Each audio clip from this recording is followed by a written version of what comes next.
us what Wake Forest is going to be a challenge for your young guys at linebacker.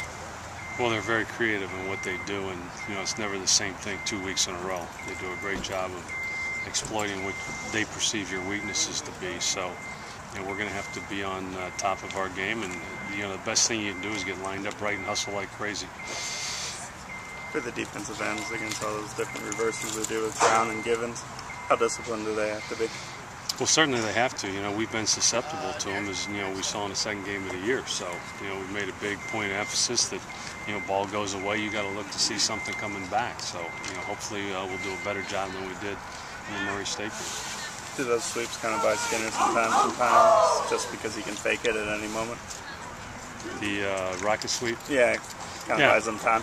Yeah, they have play action pass off of that, and they've done a great job of thus far in the first 4 games of running play action pass and throwing the ball deep off of all their different run actions. People don't really think of Wake Forest as a fast team, but what do you think of this year's team? Like, they seem a little faster than normal. I never thought that they were not a fast team. Yeah, a couple of years ago they were as quick as anybody, and certainly they were pretty quick on defense last year with Curry and Smith and those guys. So they have a lot of speed. That hasn't changed. The receiver Williams is coming up a big game. What do you see from him? Well, he played against us last year, so he's a tall, rangy kind of guy that sometimes you might misjudge his speed, kind of like people misjudge our tall, lanky guy's speed. So we have to be on top of it. Maybe the advantage we have is playing against our guys. The 2 defensive tackles in the middle. Can you just talk about what a challenge they are for? Well, they're 5th-year guys, and obviously Russell's a leader of the defense. He's player. He kind of reminds me of Chris Hovan that we used to have at BC that's still playing in the NFL. He makes a lot of plays. He's tough to block. He's very active. The other kid's really strong, powerful guy. Pushes the ball back a lot. Talk about Raleigh Skinner and preparing for him. He does a great job of keeping his poise and moving in the pocket.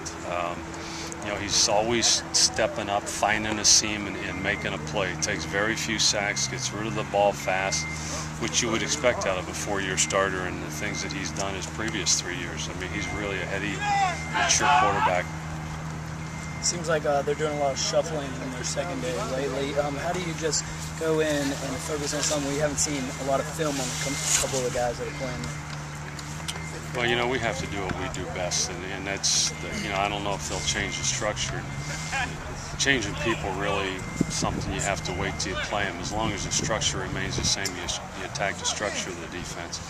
And if you find somebody personally you can attack, then we'll have to make that adjustment as the game goes on.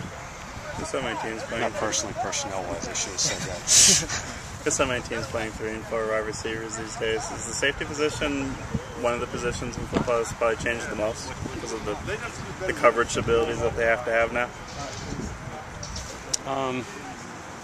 It depends on how you play your safeties and what you do with them. So I think the scheme has a lot to do with what you ask your safety to do. Certainly when the ball's flying down the field as many times as it is today, they're more involved in the pass than they were 10 years ago.